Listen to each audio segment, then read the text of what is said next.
Dear students, we are fortunate to have with us Professor Nadeem Hasnain sir.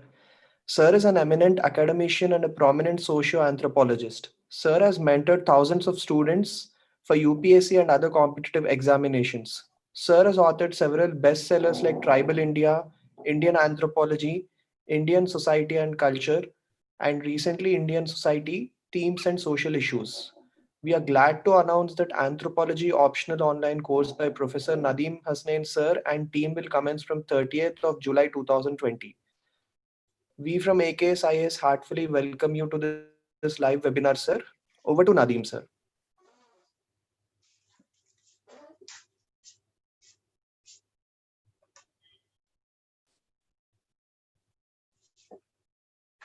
Hello. Yes, sir. You can start the class, sir. Okay. Good evening, everybody. In this session, I propose to talk about anthropology as an optional.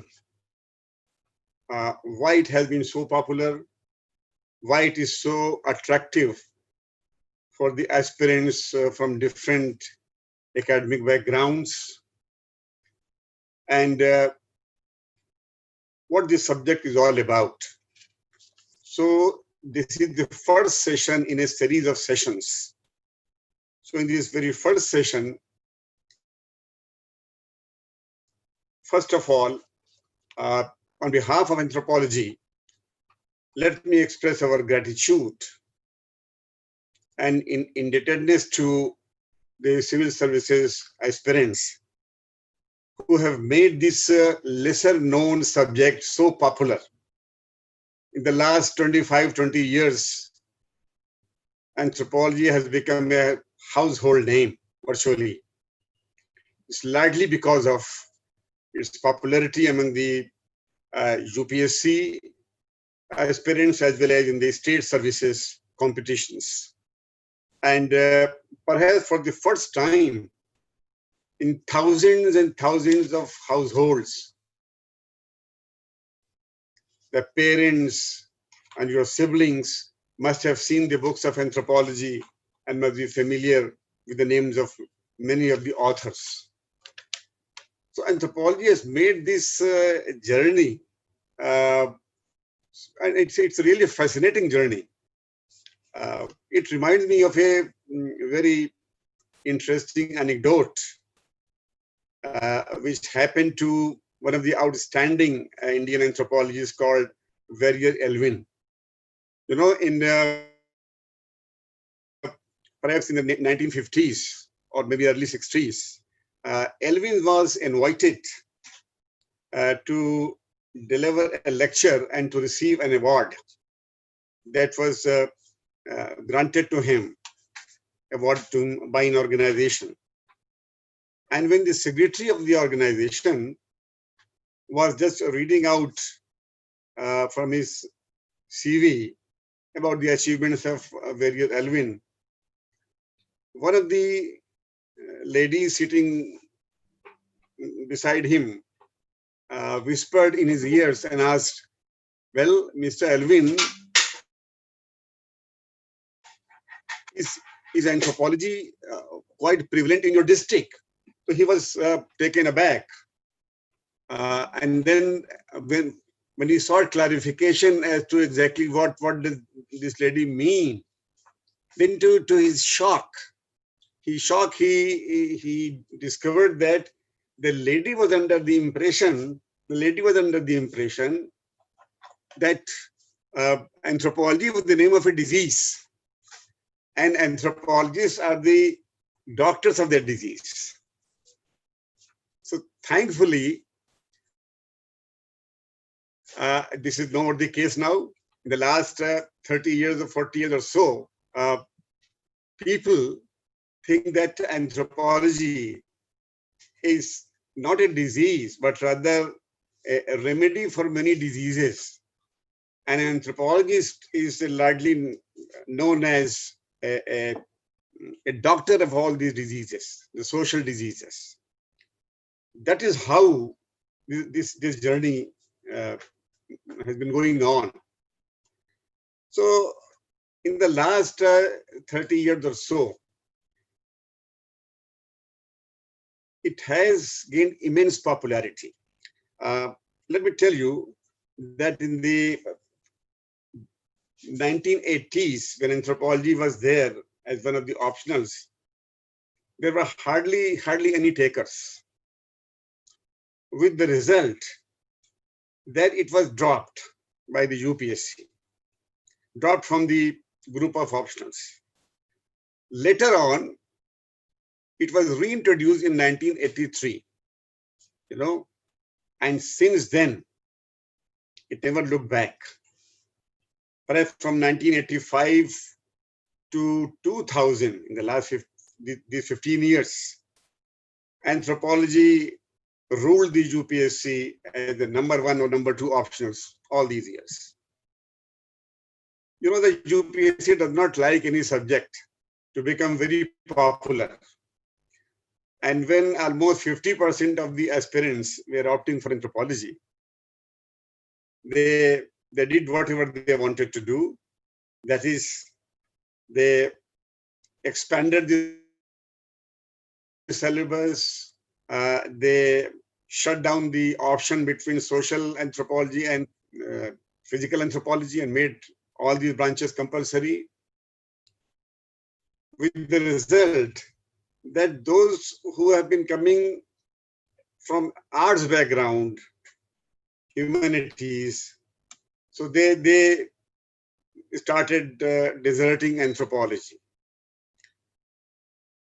And a time came when from 4,000 or 5,000 aspirants, there were hardly 150 or 200 students, aspirants who were opting for anthropology.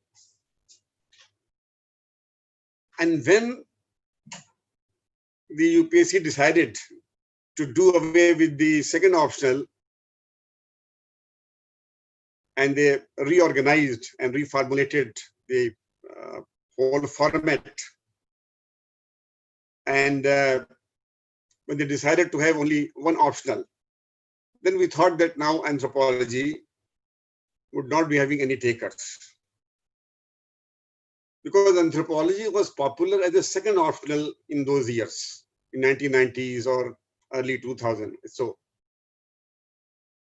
physics anthropology, engineering anthropology, like this, zoology anthropology, botany anthropology, chemistry anthropology, that used to be the combination. But to our pleasant surprise, we found that when anthropology, when they decided for only one optional, then the takers for anthropology increased. And gradually, it again started gaining popularity. Perhaps the main reason behind its popularity was the fact that though not many people,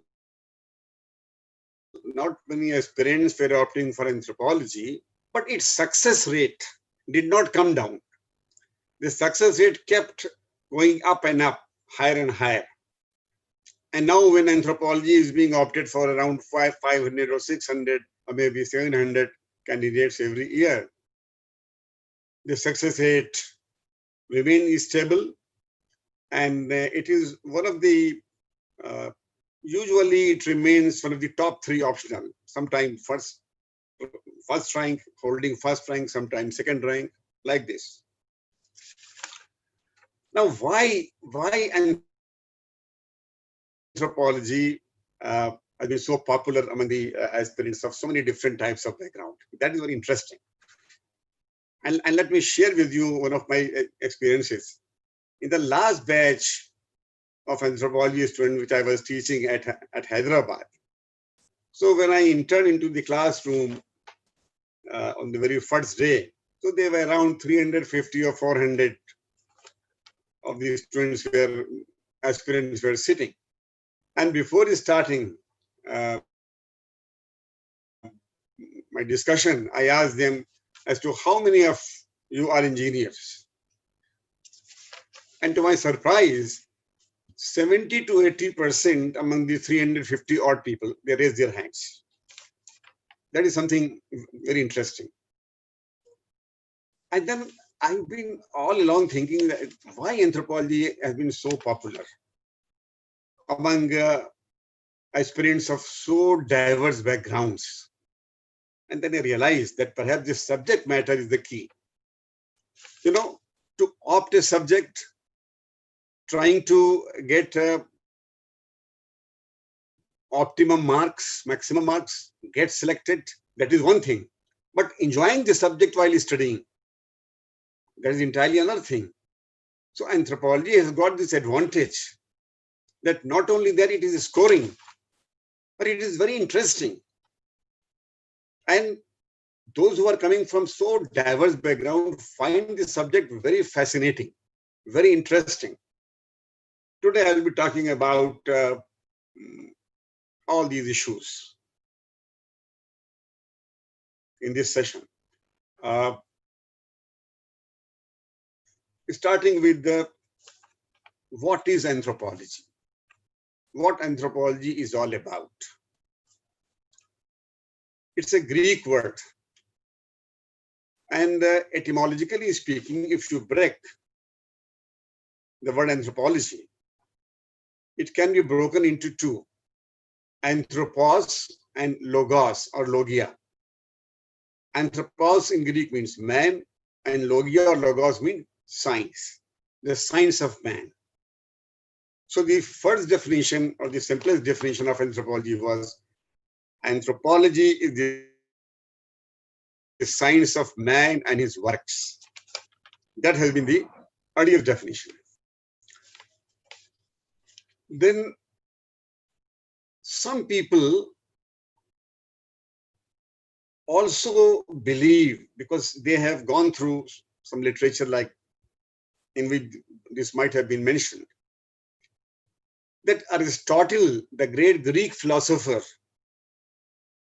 Aristotle was perhaps the first person to use the word anthropologist in those ancient times.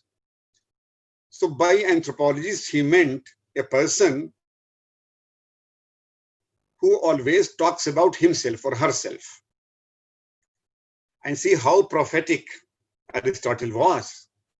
Because when in the second half of 19th century, when anthropology emerged as a distinct discipline by 1880s, 1890s, then the theme of the anthropology was the one that was mentioned by Aristotle centuries and millennia back.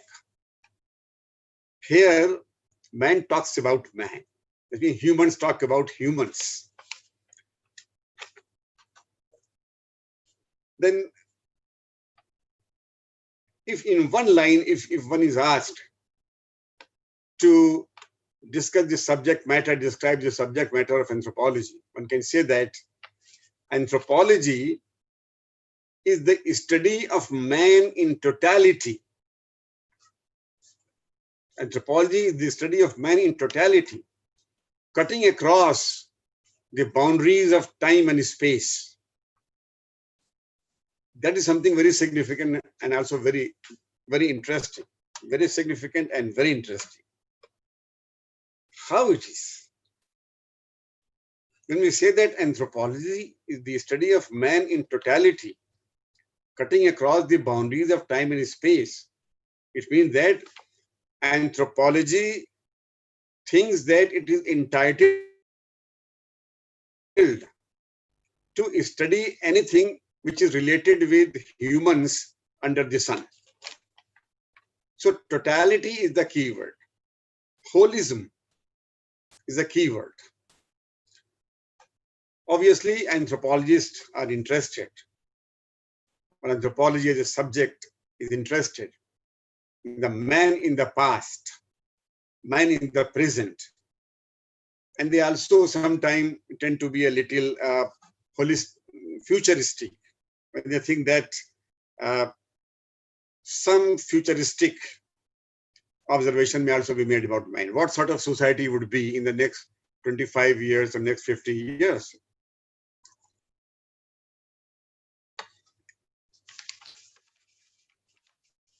Obviously, when the scope or the subject matter is so wide, so obviously it is not possible for one single anthropologist to know everything from all the branches. And that is how anthropology is divided into several branches. The most popular of it is social cultural anthropology.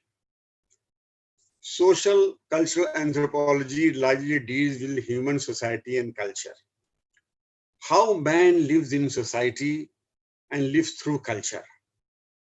Because culture is the way of life.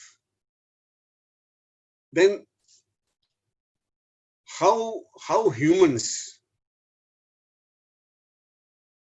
weave a web of relationships, get connected with others.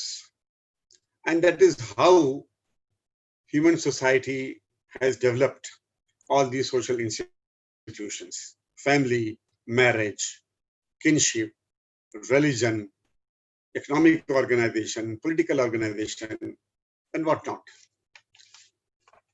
So this branch of anthropology largely deals with society and culture.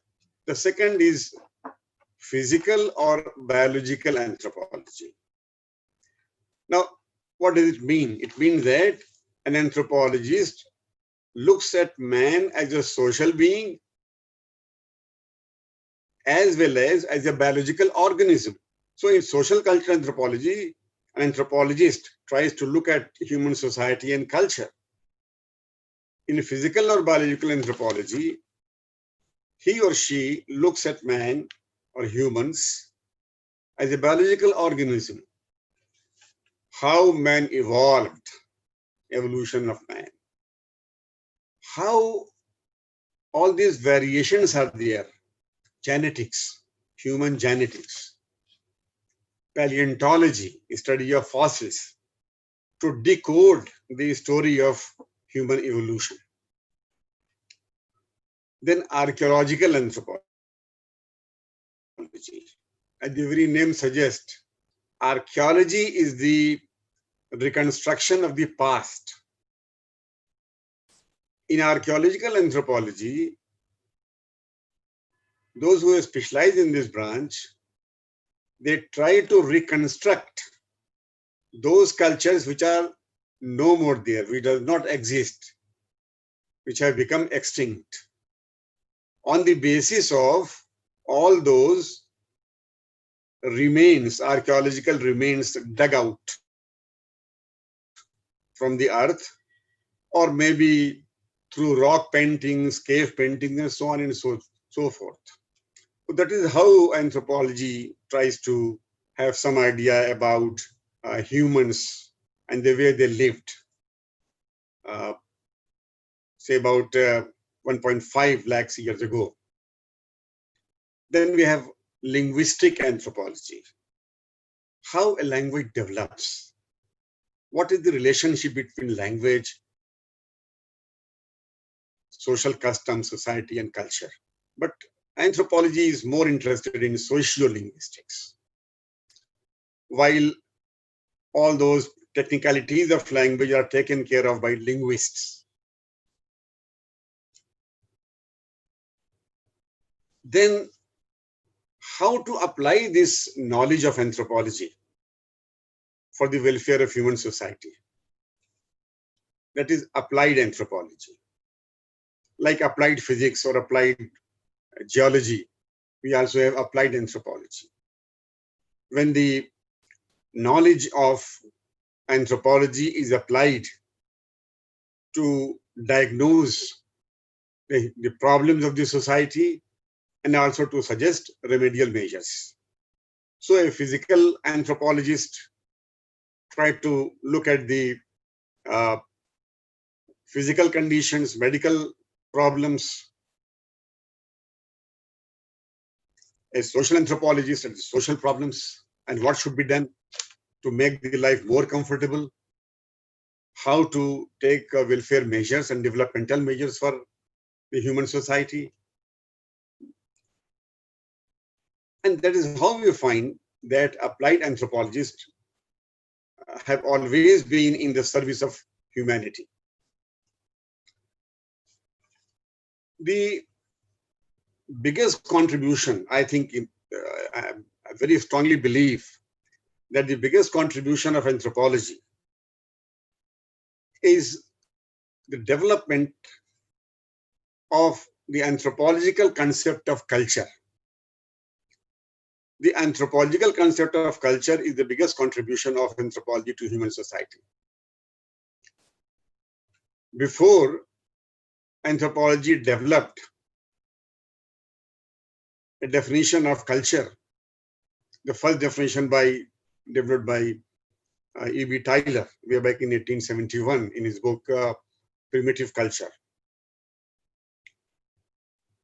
After that, so many other definitions of culture came, and one thing was decided for all times to come, that there can be no talk of cultural superiority or cultural inferiority. Previously, culture was taken to be associated with sophistication and refinement.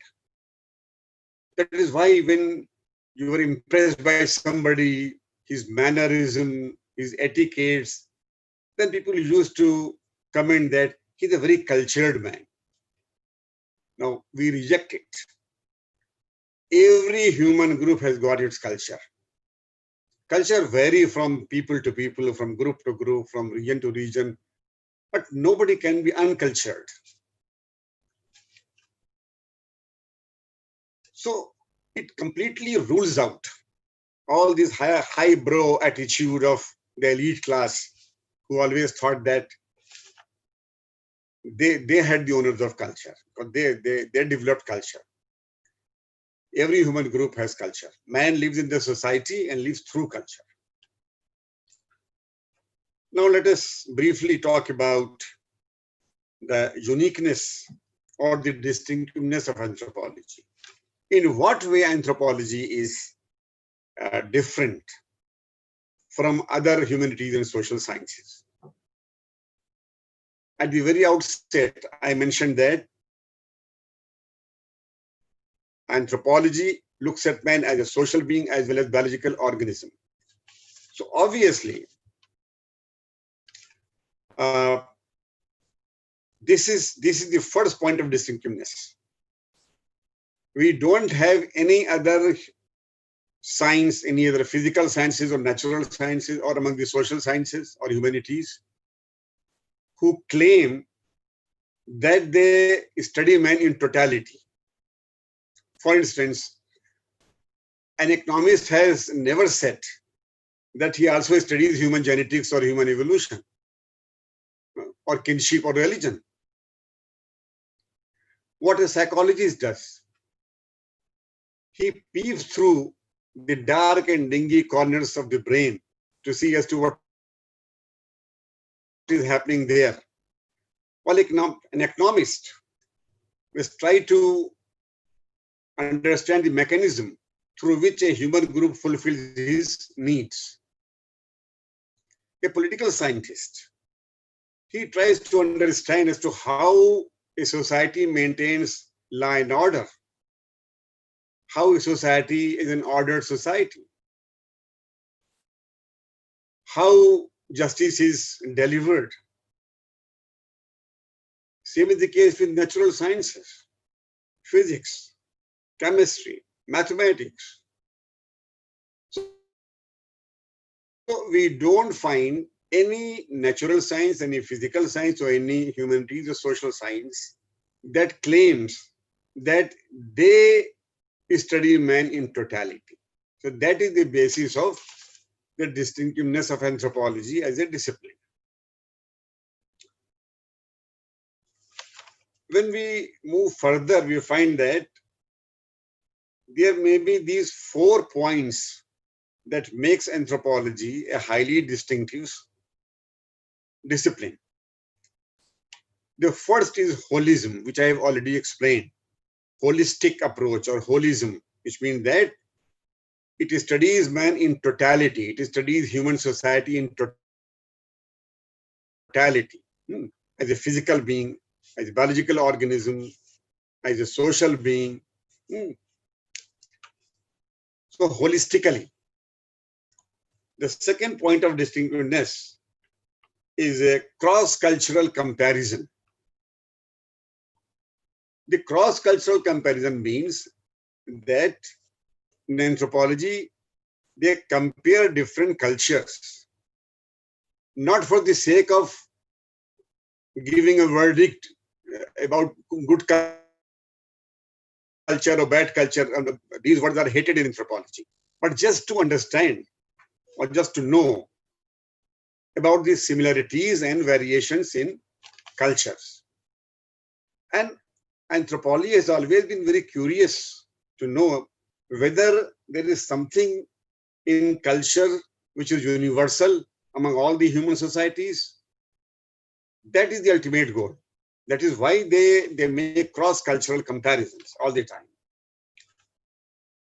Then comes cultural relativism. Cultural relativism represents the philosophy of anthropology or the point of view of anthropology.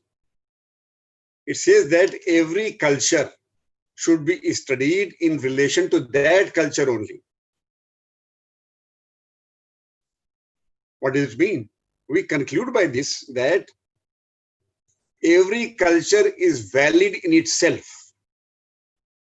I'm repeating. Every culture is valid in itself, which means that one cannot question the validity of any culture.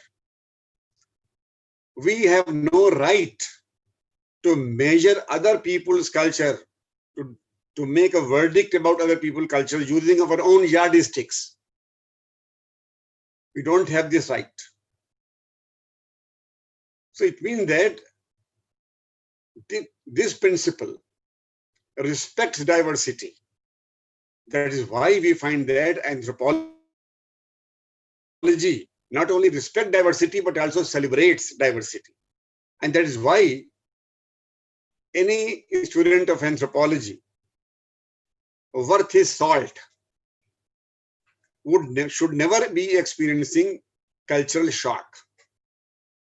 Because those people have cultural shocks who always believe that their culture is universal, as if the way they live, all other human society may be living like this, the same types of customs or traditions. I mean, you can see that the food habits of our, for example, the food habits of northeastern people are different from the people from north or the south. So obviously, these are diversity, ethnic diversity, religious diversity, all sorts of diversities are there. So this particular aspect of anthropology, this is cultural relativism, perhaps will go a long way in inculcating in its students a respect for other cultures. And that is a great contribution of anthropology to a society like India, which has got so much diversity. And perhaps this is the best lesson for national integration. You have to learn to respect other cultures. Then the fourth point of distinctiveness of anthropology is its distinct research methodology. How do they do research? And the most remarkable thing is ethnography. Ethnography is first-hand observation in the field through participant observation, which means that the researcher has to live in the society he is studying, live with the people, be a part of them, and that is called participant observation. Now, no other discipline, even in social sciences, claims that they have all these four distinctive points. For instance, the sociologists also are great believers. They have a faith. They have an article of faith like an anthropologist about respect for other cultures. So they are also believers in cultural relativism. But they never claimed that they do holistic studies or the study of man in totality. Same is the case with other social sciences. So we can say that anthropology is not merely a discipline, but it is also a point of view. It is a point of view to look at human society or culture.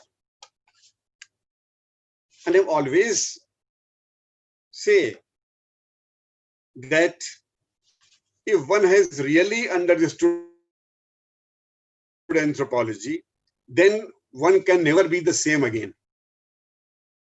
You'll be shedding many of your prejudices, preconceived notions about other cultures, about other people.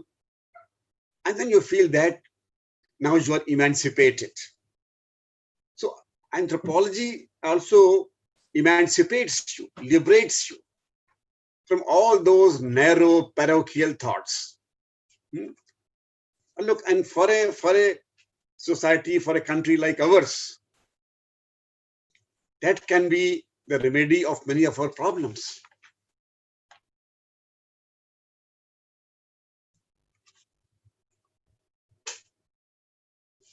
Now, we come to the next point, which I want to share with you, and that is anthropology inculcates in its student a sense of doubt and a spirit of inquiry. You have to be a little skeptical. So it means that the faith should not take you too far. We have to question. Unless we doubt,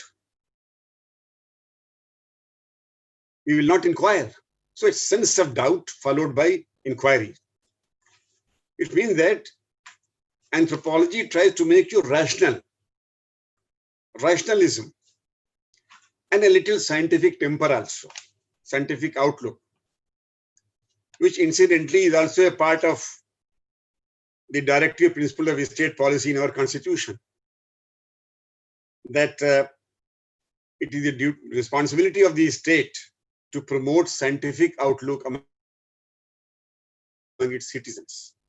So in a way, anthropology also moving towards that goal and helps to achieve this goal.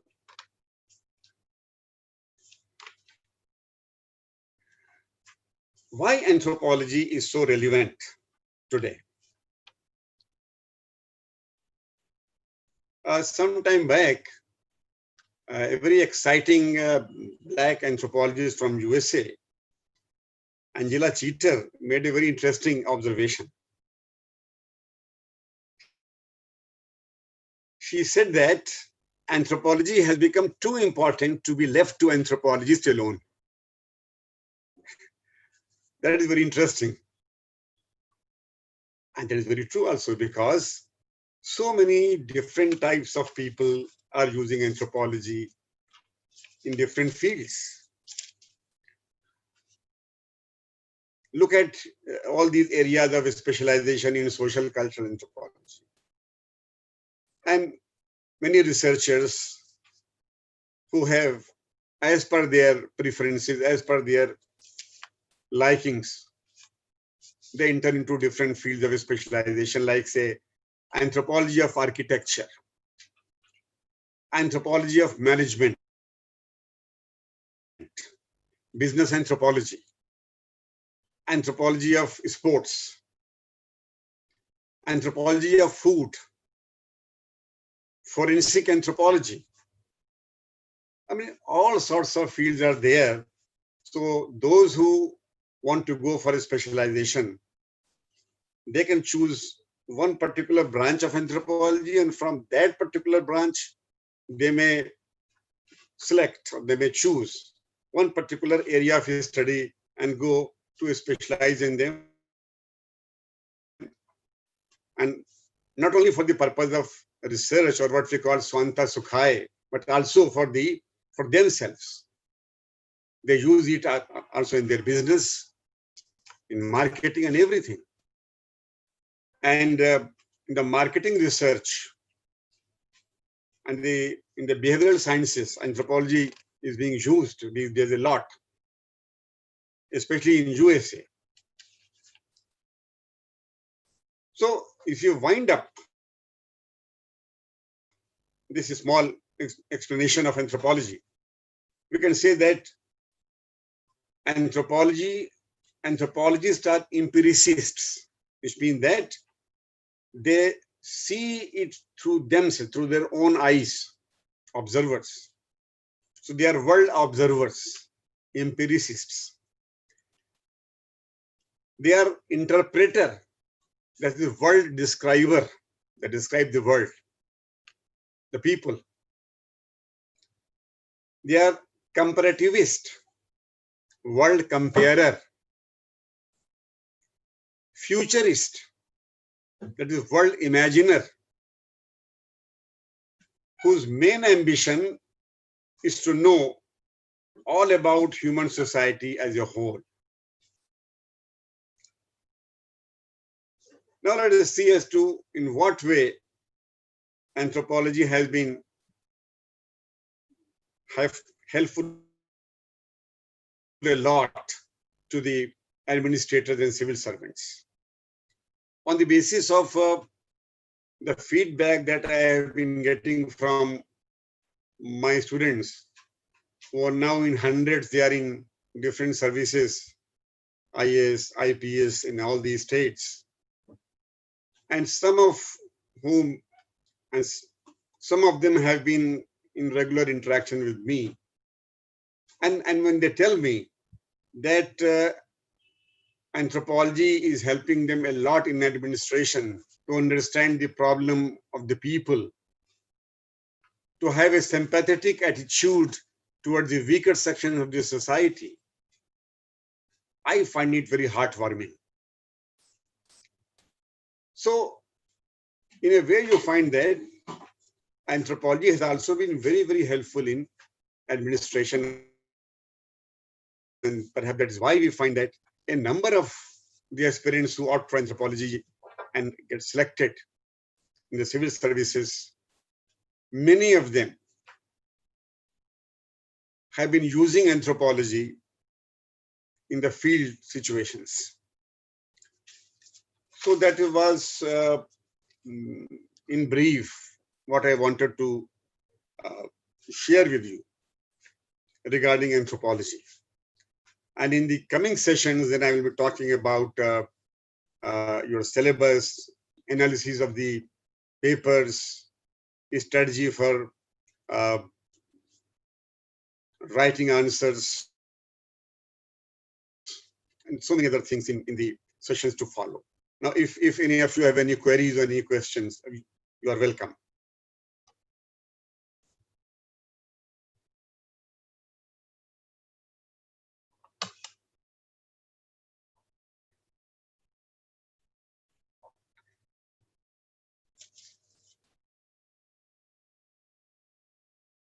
Any questions?